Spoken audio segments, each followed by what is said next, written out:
지중해 세계를 제패한 로마의 연합을 통한 온건한 국제관계는 막을 내리고 있었다. 마케도니아의 왕 필리포스 5세는 기원전 179년 사망한다. 이후 왕위에 오른 페르세우스는 시리아의 왕 안티오키아의 딸을 왕비로 맞이하고 누이를 비타니아의 왕에게 시집보낸다. 이후 페르세우스는 그리스의 반란을 부추기고 페르가몬 왕국을 공격했고 기원전 171년 그리스에서는 아이톨리아 동맹과 함께 로마를 무찌른다. 이 전투 이후 그리스 이탈의 조짐이 보이자 로마는 기원전 168년 집정관 아에밀리우스를 그리스로 보내 마케도니아를 공격한다.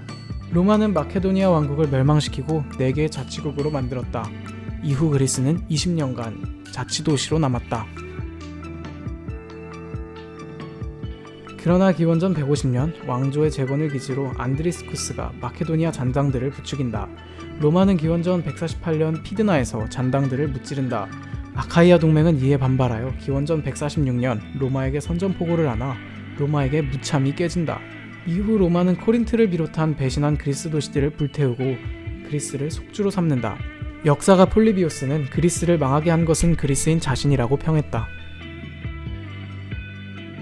카르타고는 전쟁에서 패했음에도 대농장에서 나오는 농업 생산력을 바탕으로 우수한 경제력을 보유하고 있었다. 아프리카에서는 로마의 동맹국인 누미디아 왕국이 세력을 급속도로 넓히고 있었다.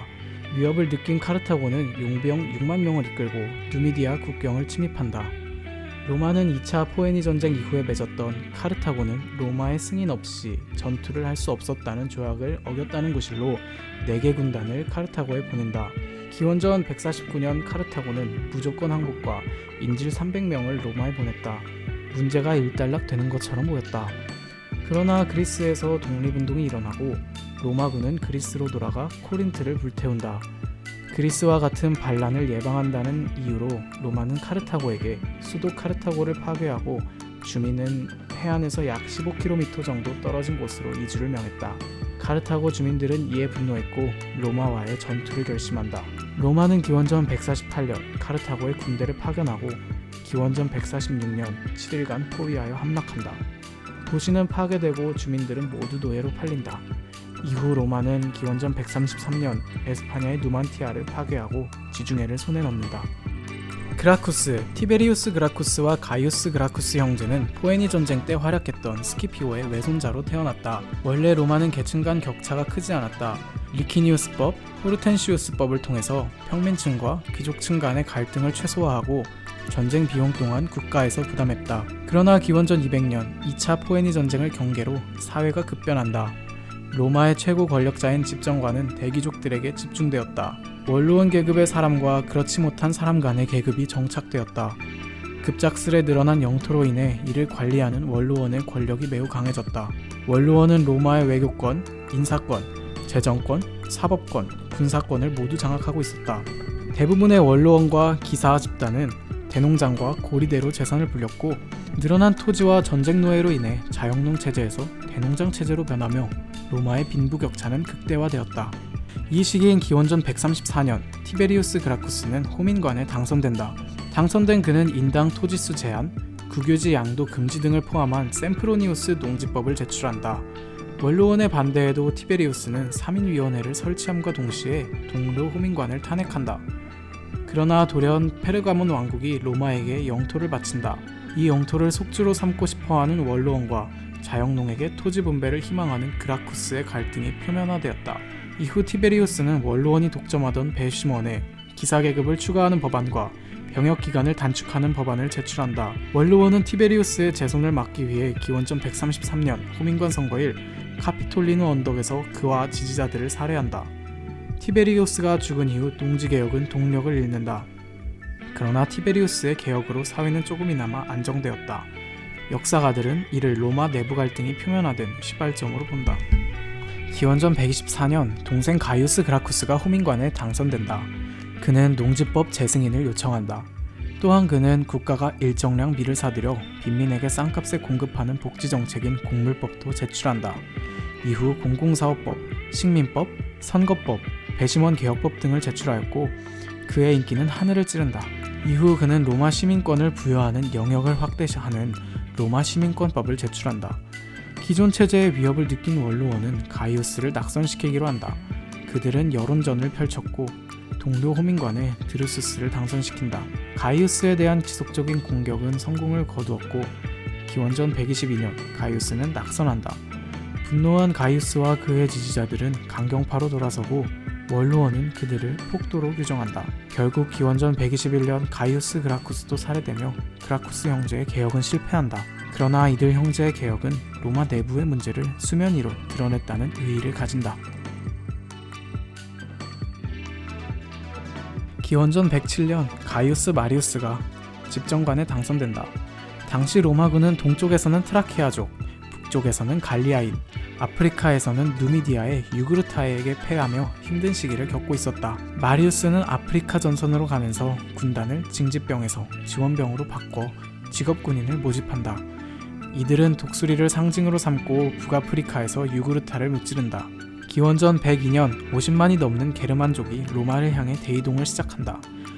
마리우스는 아크아이 섹스티아이, 현 액상 프로방스에서 10만이 넘는 게르만족을, 기원전 101년 베르첼리에서 킴브리족 12만을 사살한다. 휘하 군인들은 마리우스의 지지자가 되었고 로마로 귀환한 마리우스는 군대 해산 이후 이들의 생활을 책임지고자 했다. 마리우스는 북아프리카의 식민지를 건설하여 이를 해결하려 했으나 원로원의 반대로 무산되고 수많은 이들이 실업자가 되었다. 이어진 8년간 이 문제는 더욱 심각해졌다. 기원전 91년 호민관에 마르쿠스 리비우스 드루수스가 당선된다. 그는 로마 시민에게만 주어진 시민권을 이탈리아 내 모든 민족 주민에게 부여하는 정책을 위반한다. 그러나 그는 반대파에게 살해되고 분노한 이탈리아 내 동맹시들이 들고 일어난다. 피첸토족, 베스티노족, 마루키노족, 파일리노족, 아르시족, 트렌타노족, 삼리움족, 히르피노족 등 8개 부족이 반란을 일으켰다. 이후 다른 부족들도 이들에게 합류하며 로마 대연합도시 간의 전쟁이 일어난다.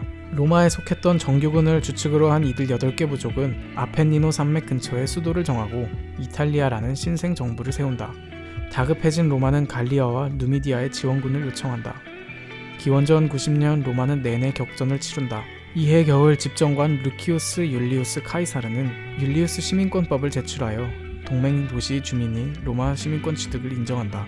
이에 에트루리아인과 움브리아족은 로마 편으로 돌아서고 기원전 89년 전쟁은 로마의 승리로 종료된다. 로마 연합은 해체되고 로마는 이들 도시를 흡수한다. 이 기회를 틈타 동쪽에서 폰투스의 미트리다데스 6세가 로마에 반기를 들었다. 이를 제압하기 위해 로마는 집정관 루키우스 코르넬리우스 술라를 보내기로 결정한다. 그러나 마리우스는 호민관 푸블리우스 술키피우스 루푸스와 동맹을 맺고 술라 대신 오리엔트 정벌의 총사령관으로 임명된다. 술라는 이에 분노했다. 술라는 동맹시 전쟁에서 활약한 그의 사병이 있었다. 기원전 88년 술라는 3만 5천의 사병을 이끌고 로마로 진군하여 술키피우스를 살해한다. 술라는 미네나 평민집회에서 의견된 사항이라도 원로원의 동의를 얻도록 하는 법안을 통과시킨다. 이어 그는 마리우스를 반역자로 규정한다. 마리우스는 달아나고 술라는 그리스로 떠난다. 술라가 떠나자마자 동료 집정관 킨나는 술라를 배신한다. 그는 미네를 소집하여 반역자로 규정되었던 마리우스와 일파의 명예회복 관련법을 통과시킨다. 달아났던 마리우스가 돌아와 로마에서 복수를 시작한다. 원로원 50명, 기사계급 1000명에 다다르는 인원이 살해되었다. 노인 마리우스는 곧 죽었다.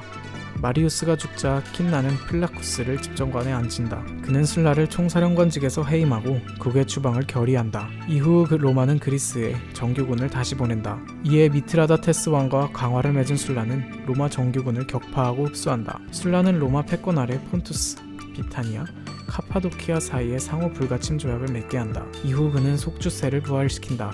와중에 킨나는 기원전 84년 폭동에 휘말려 사망한다. 기원전 83년 그리스를 출발한 술라는 아드리아해를 건너 브린디시에 상륙한다. 이후 2년간의 내전 끝에 기원전 81년 11월 1일 로마 성벽 앞 전투에서 술라는 승리한다. 술라는 반대파를 숙청한다. 5천명의 사람들이 살해되고 재산을 빼앗겼다. 참고로 삼두정치의 한 명인 크라수스는 여기서 나온 재산을 헐값에 사들여 부자가 된다. 술라는 군대를 앞세워 기원전 81년 독재관이 된다. 술라는 이후 몇 가지 개혁을 한다. 술키피우스법을 인정했다. 공물법을 폐지했다. 식민지를 건설하여 퇴역병들에게 나누어 주었다. 원로원을 600명으로 확대했다. 배심원을 다시 전원 원로원으로 채웠다. 군사개혁을 통해 병사의 사병화를 막았다. 로마 시민권 내에 있는 지역에 중앙정부에서 관리 프라이펙투스를 파견한다. 호민관의 권력을 축소시켰다. 개혁 이후 술라는 돌연 기원전 80년에 독재관에서 사임한다. 술라는 공화정을 보강하겠다는 목적을 가지고 있었다. 술라의 개혁으로 로마는 공화정 체제의 위기를 넘기는 듯 하였다.